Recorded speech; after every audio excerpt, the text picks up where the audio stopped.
Have you ever experienced that gut-wrenching moment when you realize the person you've been chasing was never really interested in you at all? That soul-crushing realization that all your hopes and dreams were built on nothing but wishful thinking and desperate optimism? Well, welcome to the Toronto Maple Leafs summer 2025, where their biggest free agency target just delivered the most public rejection in NHL history. Brad Marchand, yes, the same Brad Marchand who terrorized Toronto for over a decade, has essentially told the hockey world he'd rather stay in sunny Florida than join the Leafs' perpetual playoff disappointment parade. And honestly, watching this unfold is like witnessing a masterclass in how winning changes everything, including where players want to spend their golden years. The Dairy Queen declaration that broke Toronto hearts pictured this scene. Brad Marchand, fresh off winning his first Stanley Cup at age 37, casually strolls into a Dairy Queen in Florida and publicly begs GM Bill Zito to re-sign him. Not in a boardroom, not through his agent, but at a fast food joint famous for ice cream and childhood memories. That's the level of pure, unadulterated happiness we're talking about here. Marchand isn't just content in Florida. He's living his best life, and it shows in ways that should absolutely terrify every other team hoping to pry him away. ESPN's Greg Wyshynski delivered the devastating news that Leafs fans saw coming but refused to acknowledge. Marchand has found something in Florida that money can't buy: genuine joy and championship success. The 37-year-old winger took less money during his Boston years, making only $8 million in base salary for 2 of his 16 seasons with the Bruins. The expectation was that he'd chase the biggest payday for his final contract. But here's where the story gets truly heartbreaking for Toronto. Marchand doesn't want maximum dollars anymore. He wants maximum happiness. And that's something the Panthers can provide that the Leafs simply cannot. The elbow room moment that said everything, the visual that will haunt Toronto's front office forever happened at the famous elbow room in Fort Lauderdale.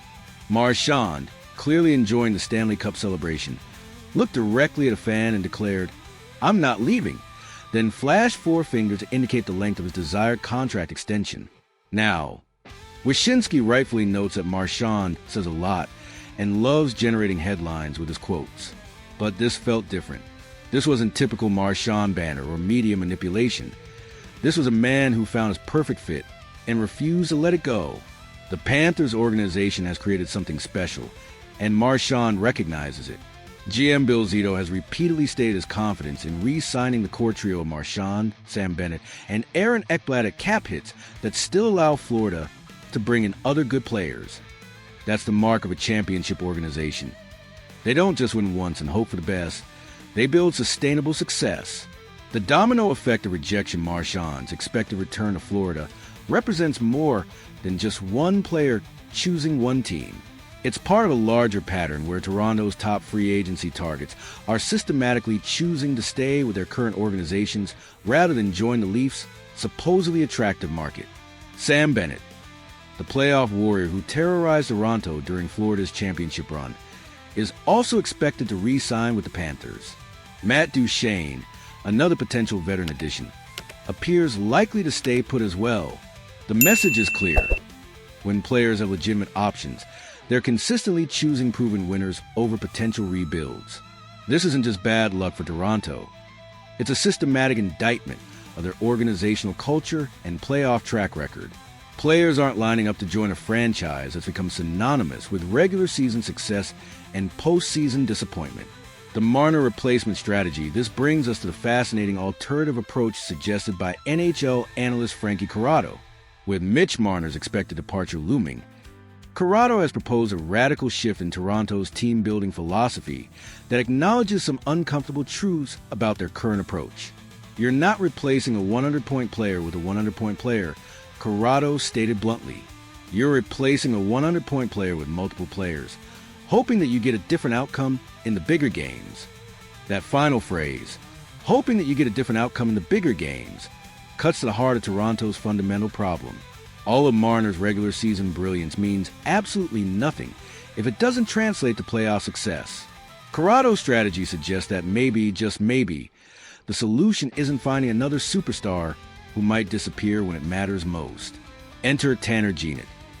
The anti-superstar solution this is where the story takes an unexpected turn toward potential brilliance. Corrado's suggested target, Tanner Jeannot, represents everything the current Leafs roster lacks: grit, determination, and playoff reliability.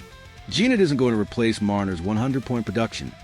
His career high is 41 points, achieved during the 2021-22 season with Nashville when he scored 24 goals. But here's the crucial difference. Jeannot's 24 goals that season came with a kind of work ethic and competitive fire that simply cannot be taught. The 28-year-old forward has averaged just 7 goals over the past 2 seasons, playing predominantly in bottom-6 roles with Tampa Bay and Los Angeles. His 13 points in 67 games last season with the Kings won't generate highlight reels or sell jerseys. But sometimes the solution to your problems isn't found in the stars. It's found in the trenches. Can you find 1.5 for a guy like Tanner Jeannot?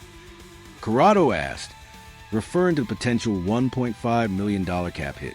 That's the way you have to change the DNA with guys that just work like dogs. The Steven Lawrence blueprint Corrado's vision for Jeannot follows the Steven Lawrence precedent, where Toronto found unexpected value in a hard-working bottom-6 forward who maximizes opportunities through sheer determination. The difference is that Jeannot has already proven he can score at meaningful levels when given the right situation and line mates. That 24-goal season in Nashville was a fluke. It was a demonstration of what Jeannot can accomplish when his relentless work ethic is properly channeled. If Toronto can unlock even a fraction of that offensive potential while maintaining a competitive edge, they might have found their diamond in the rough. The beauty of targeting someone like Jeannot lies in the risk-reward calculation. At an expected $1.5 to $2 million annual salary, he's affordable enough that even if he doesn't pan out, it won't cripple the roster construction. But if he thrives under Craig Berube's coaching system, he could become exactly the type of playoff performer the organization has been desperately seeking. The DNA transformation theory Corrado's philosophy represents a fundamental shift in how Toronto approaches team building. Instead of chasing individual brilliance that evaporates under playoff pressure, they will be prioritizing collective character and proven playoff DNA. This approach acknowledges that Toronto's current core, despite their individual talents, has consistently failed to deliver when the stakes are highest. Rather than doubling down on that same formula with different players, the Jeannot strategy would introduce elements that the organization has been missing: physicality, determination, and a kind of relentless work ethic that championship teams require. Jeannot's versatility adds another layer of appeal. He can play either wing position, making him a valuable chess piece for Berube systems.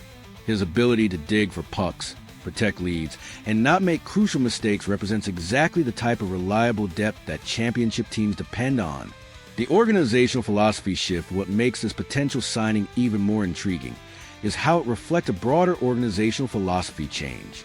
For years, Toronto has operated under the assumption that their market advantages and financial resources would be enough to attract top talent. The Marchand rejection exposes the flaw in that thinking. In today's NHL, players are increasingly prioritizing team culture, winning potential, and personal happiness over traditional market advantages. Marchand's decision to stay in Florida despite potentially more lucrative offers elsewhere demonstrates this shift perfectly. Maybe the answer isn't trying to outbid other teams for proven stars who might not fit the culture. Maybe it's about finding players like Jeannot who genuinely want to be part of building something special, rather than simply cashing checks in a major market. The bigger picture reality this summer represents a crossroads for the Maple Leafs organization. They can continue chasing big names and flashy acquisitions that look impressive on paper but disappoint when the playoffs arrive. Or they can embrace a different philosophy that prioritizes character and work ethic over individual statistics. The Marchand rejection stings, but perhaps it's exactly the wake-up call Toronto needs. Maybe the solution isn't signing the players who beat them. Maybe it's building a culture that attracts players who want to beat everyone else. Jeannot might not generate the same excitement as a Marchand signing, but he represents something potentially more valuable: a shift toward valuing substance over style, playoff performance over regular season statistics, and team culture over individual accolades. The path forward as Toronto faces another summer of high-profile free agency disappointments. The Jeannot option becomes increasingly attractive. He's affordable, He's proven he can contribute when given the opportunity. And most importantly, he represents the kind of culture change that might finally break the organization's playoff curse. The question isn't whether Jeannot can replace Marner's production. He obviously can't. The question is whether Toronto is finally ready to admit that Marner's production hasn't been getting them where they want to go anyway. Sometimes the most important moves aren't the ones that make the biggest headlines. They're the ones that quietly transform your team's identity from the inside out. If Toronto can embrace players like Jeannot, who embody everything their current stars lack, maybe next spring will finally tell a different story. What's your take on Toronto's approach to this crucial offseason? Should they keep chasing big names like Marchand? Or is it time to completely rebuild their culture with players like Jeannot, who bring championship DNA over individual accolades? Drop your thoughts below and hit that like button if you think the Leafs need to prioritize character over star power this summer.